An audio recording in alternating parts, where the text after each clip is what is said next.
Yeah, well, thank you for the introduction, and thank you, Christian, for your interesting talk. I actually would have had a follow-up question, but I guess I will just write you an email on that.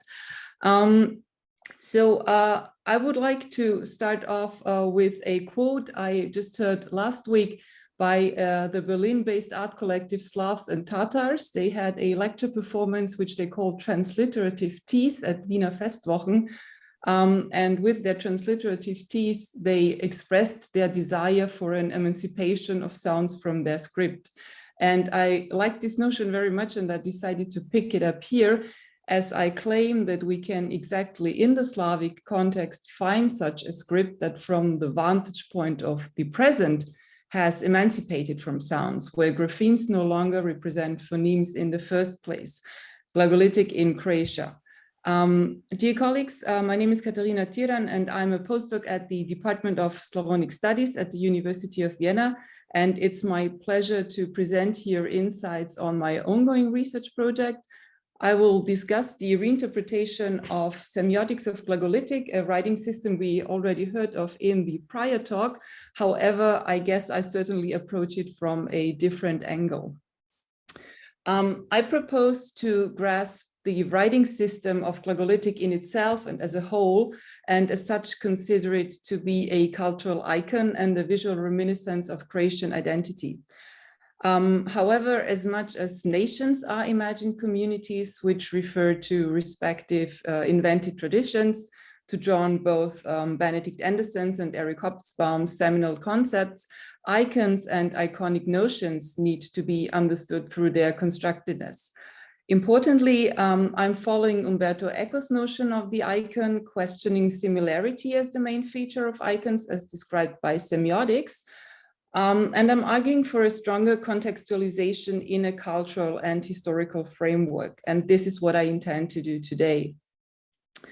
As such an icon, Glagolitic has certainly had a widespread impact on many areas of everyday culture and material culture, and even a celebration day to Glagolitic was recently introduced in Croatia.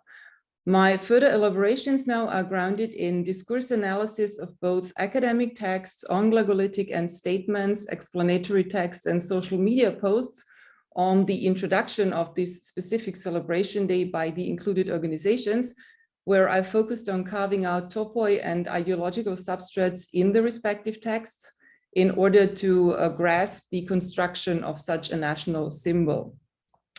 I furthermore also included illustrations to such texts in the analysis with a partly multimodal approach. But let me initially show you some examples also to illustrate the contemporary use of Glagolitic. So we have now seen in Christian's presentation old texts, but I have got some examples from recent times.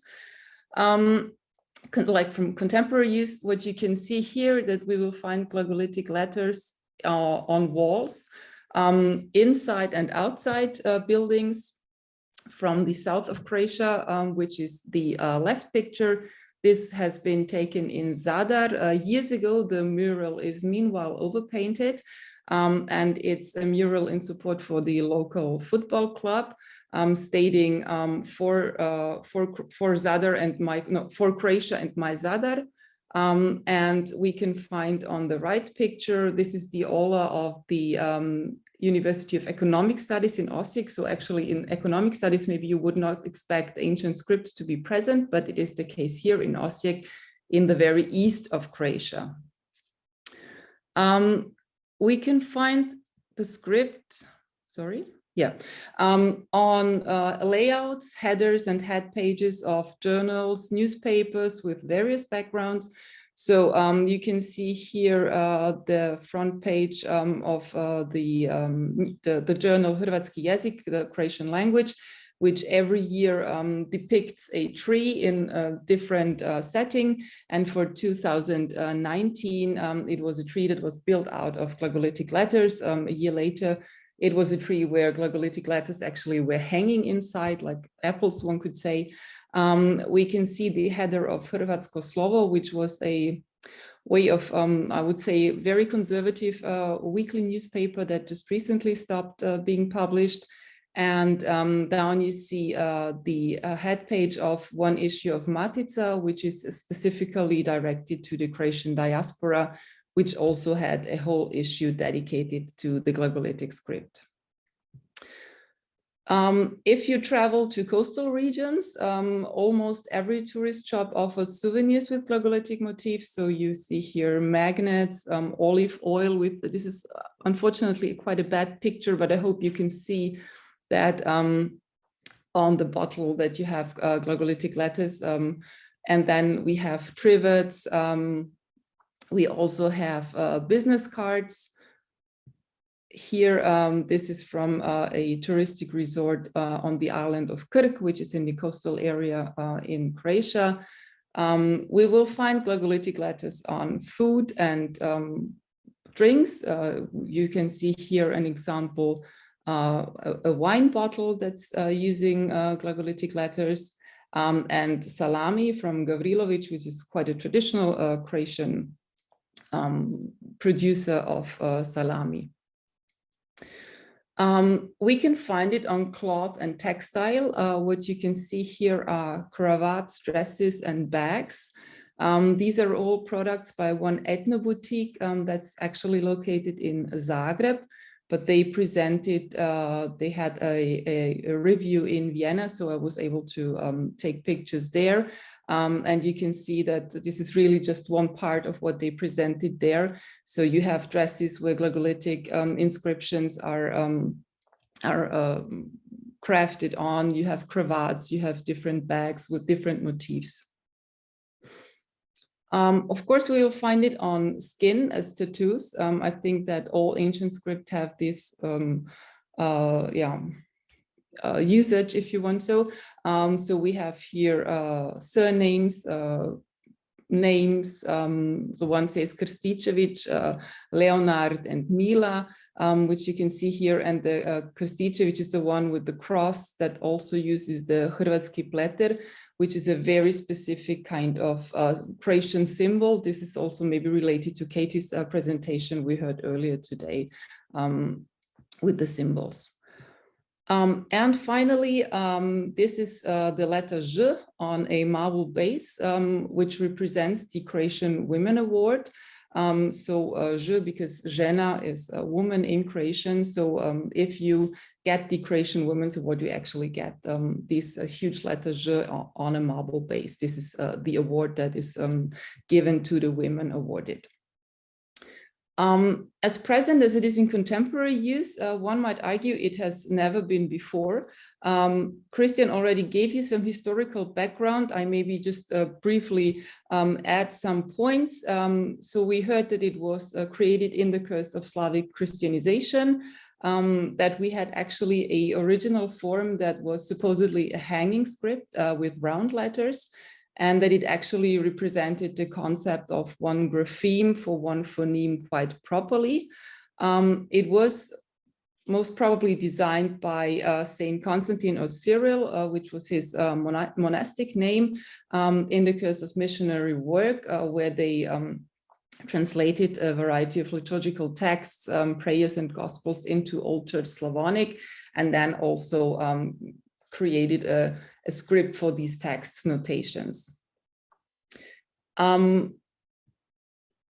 With the Cyrillic script emerging and expanding from Bulgaria to the lands under Byzantine leverage, it forced Glagolitic to the west, to what is mostly to parts that are now a part of modern Croatia, and most notably to coastal regions and Istria. And here Glagolitic gained traction early on, and which was followed by further independent development, which we already heard in the prior talk. And what you can see here on the picture is one of the most prominent and like first written documents from medieval times. It's the Baščanska ploča. And here you can actually see graphemes that start developing from the round form to the angular form. And I will come back to this Baščanska ploča at the very end of my presentation, so remember it, because it's really also a very prominent symbol in Croatia today. Already in the High Middle Ages, and then especially in the Late Middle Ages, the spatial and functional application of Glagolitic script narrowed and reduced, I would argue, so spatially mainly to the Croatian coast and to the area of Istria and the Quarna Bay, as well as to Dalmatia. And from the end of the 14th century, then also with the Latin script being predominant also in legal text and in matricula all over what we today know as Croatia. This is what I would call the narrowing of the functional aspect. So it remained mostly in liturgical use. We have the oldest printed book in Glagolitic, which is a missal from 1483, and that will also be important in a minute.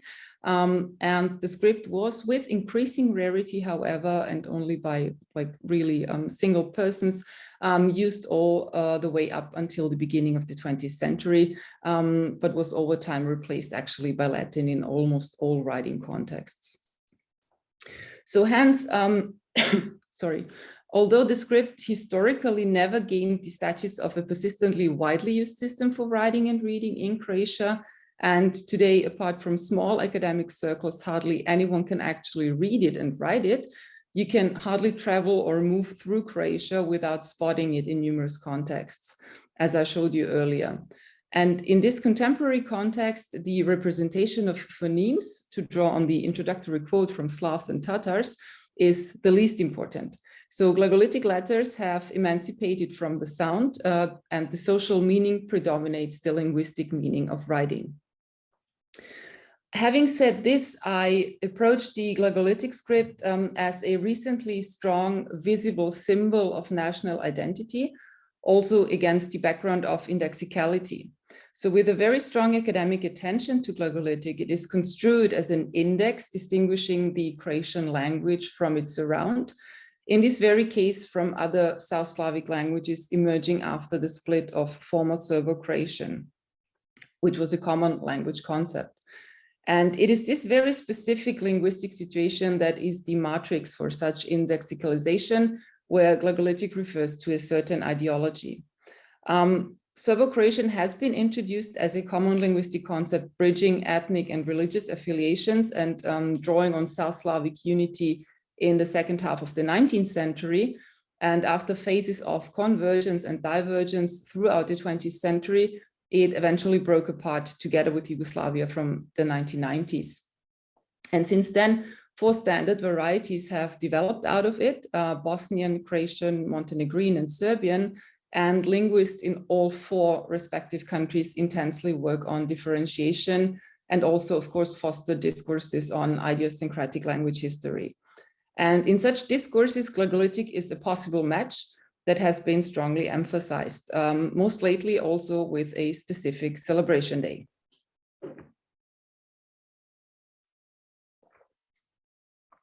So the introduction of this specific celebration day in support of Glagolitic script and tradition was a recent initiative introduced in 2018 by the Institute of Croatian Language and Linguistics, together with other cultural and academic institutions. And the petition successfully passed the Croatian parliament in 2019 with the official introduction of Dan Hrvatske glagoljice i glagoljaštva on 22nd of February. The declared goal of this initiative is to bestow Glagoljica a specific status in the Croatian society, even it is no longer used as a script in proper sense. So the initiators of this specific day are aware of the fact that actually it is not used as a writing system in its proper sense anymore, but that is actually a symbol. It therefore must be understood in the aforementioned broader context of discursively positioning the Glagolitic script as an autochthonous heritage and national cultural symbol in Croatia.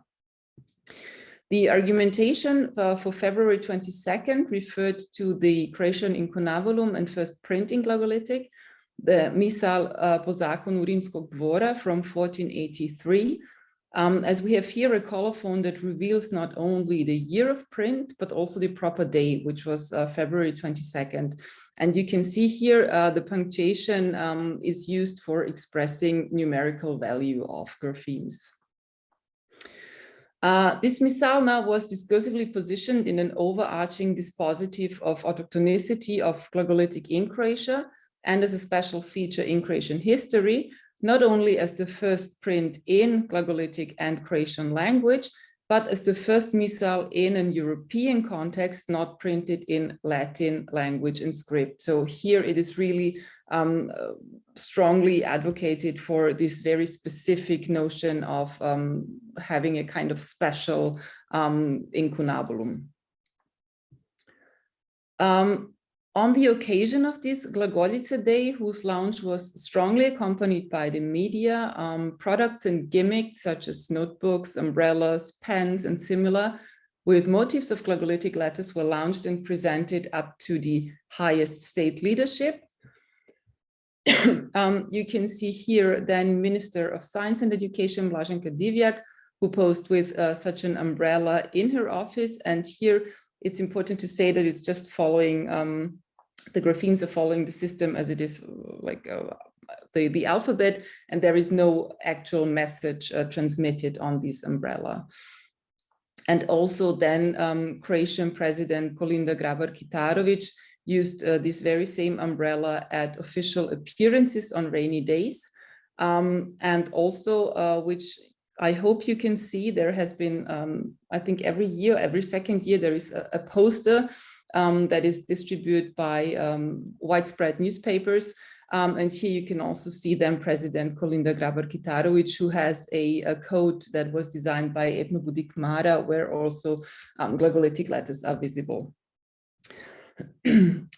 So what we may observe in the discourses and respective illustrations as a promotion up to the highest state circles. And we find recurring syntagms, including the ethnonymic adjective Hrvatski, which is highly repetitive in itself. We find quite positively adjectives such as beautiful, old, and unique, often in superlative forms, or even in absolute superlatives. And we find syntagms with verbs such as love, as the next example shows. So this is all this discourse that is created around this specific celebration day.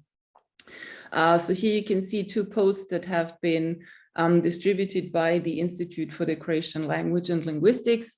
On the left-hand side, you can see the announcement of the poster that I guess every household in Croatia, meanwhile, has somewhere.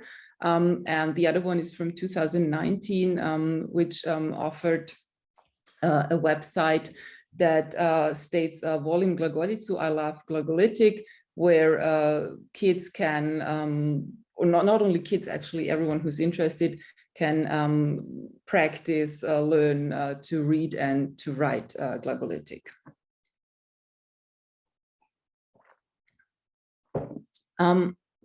Importantly,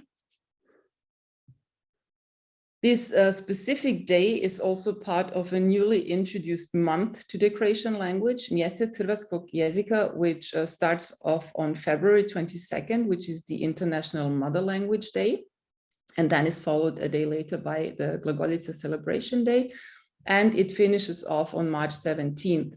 And it was this very day when in 1967, Croatian linguists, philologists, and academics published a declaration on the name and status of the Croatian literary language, declaring in favor of an autonomous language concept besides Serbo-Croatian. And it is this specific context, as already mentioned, in which Glagolica and its use today also needs to be understood, and where it is discursively embedded. It's the autonomy of the Croatian language.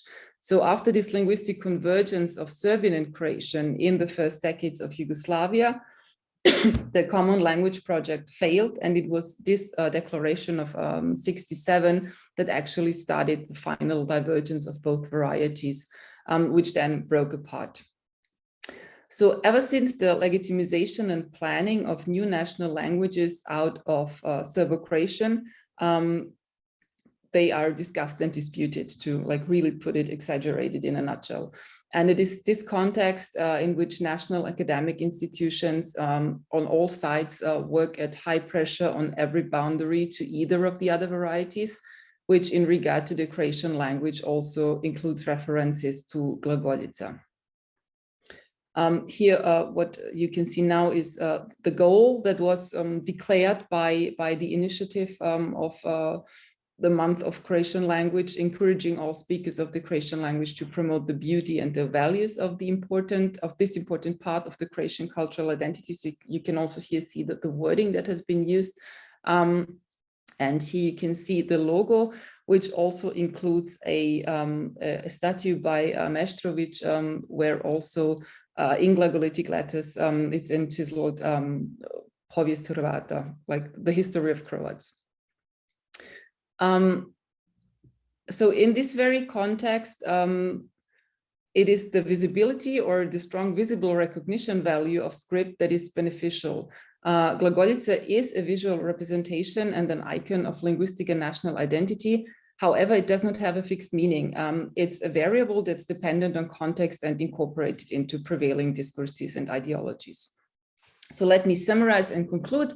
Although Glagolitic has had a rather limited range geographically as well as functionally, and disappeared as a writing medium for over 100 years now, it is discursively included in a national master narrative and constructed as the autochthonous and authentic representation of a specific Croatian culture. While the script lost its linguistic functionality, it became a strong visible marker for Croatian cultural identity through the reinterpretation of its semiotic base. It functions as a depicted reminiscence of national and cultural consciousness and therefore identity. It's provided with a discourse of tracing back 1,000 years of history on Croatian soil, and such an argumentation was of course successful due to a multitude of academic publications accentuating the canonical tradition in Glagolitic, especially during the Middle Ages. Such academic master narratives may be interpreted within an ideology of distinguishing and unique features, forcing and reviving this very specific writing system beyond linguistic functionality as an identity marker, as well as a practice to communicate nationhood. And I argue that this must only be understood in the context of disintegrating Serbo-Croatian and nation-building processes after 1990s.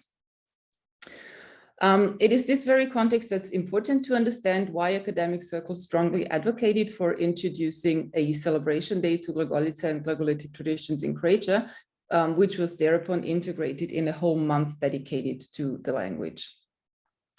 And I would just, for the end, have one meme that actually brought this whole discussion very nicely to the point.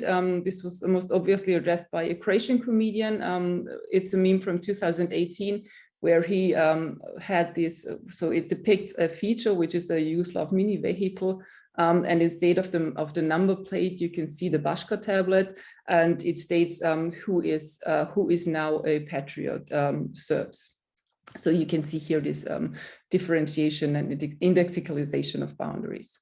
So thank you very much for your attention. This is part of my bibliography, and if time for Q&A is short, you may, of course, also contact me via email. Thank you. Thank you. Yes, we have a question.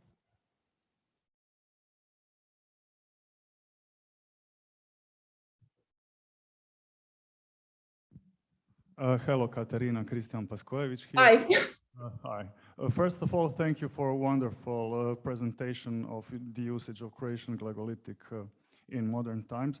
I have just more of a comment, not so much as a question.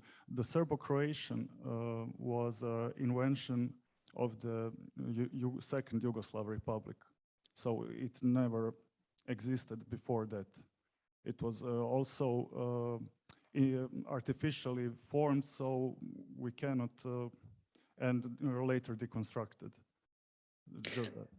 Yeah, well, I agree that it was constructed, but I would say that every standard language actually is constructed. Maybe this is just to, yeah, every standard language concept is actually a constructed language concept. But yes, I agree, it was definitely a constructed language concept, yes. We have an online question by Noriko Sugimori. Just a second, where can I see it?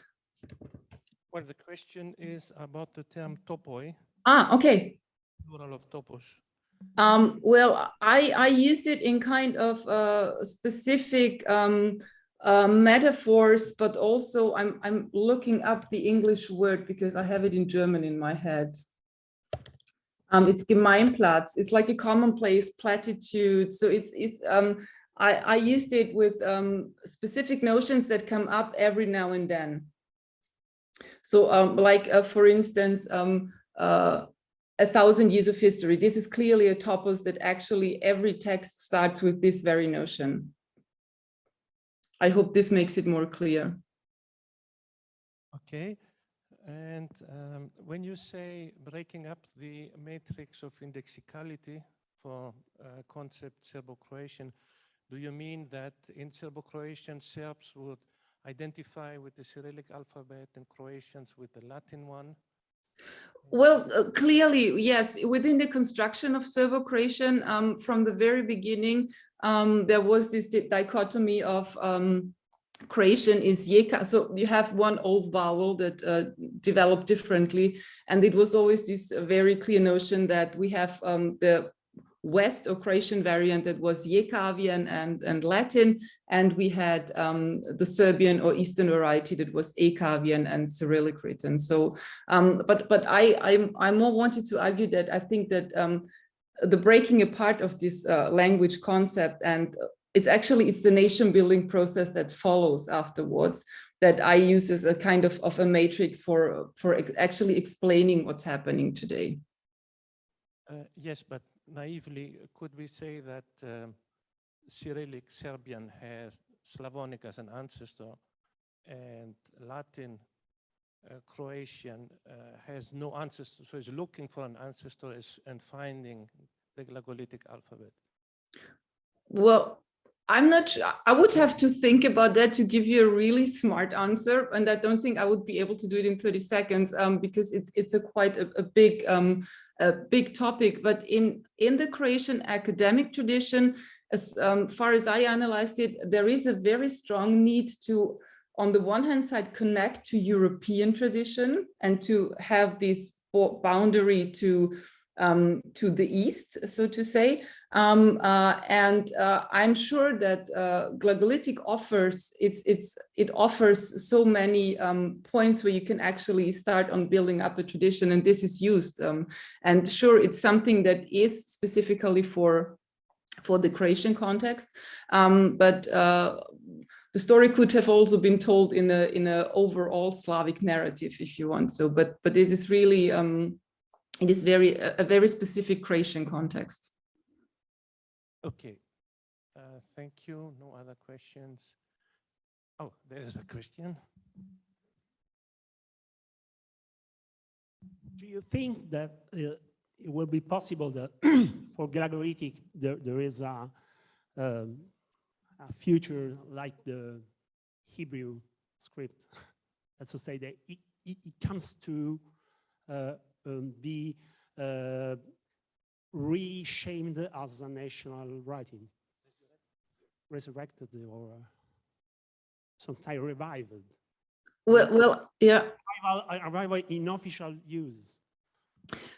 I don't think that there will be a completely revival in official use, that it will replace the Latin script, not at all. But we can definitely see a revival. There are some even official institutions in the coastal area. I think it's Biograd, which is a small town in Dalmatia, which actually uses biographic plates to indicate what kind of office you can find there. And we find very strong support for schools that are brought to Istra, where kids learn to read and write it, but it never goes beyond I don't know, writing your own name, actually. So I don't think that that it has a chance like replacing the Latin script in official use. No. I agree. Thank you very much. Thank you, Katharina. Thank you.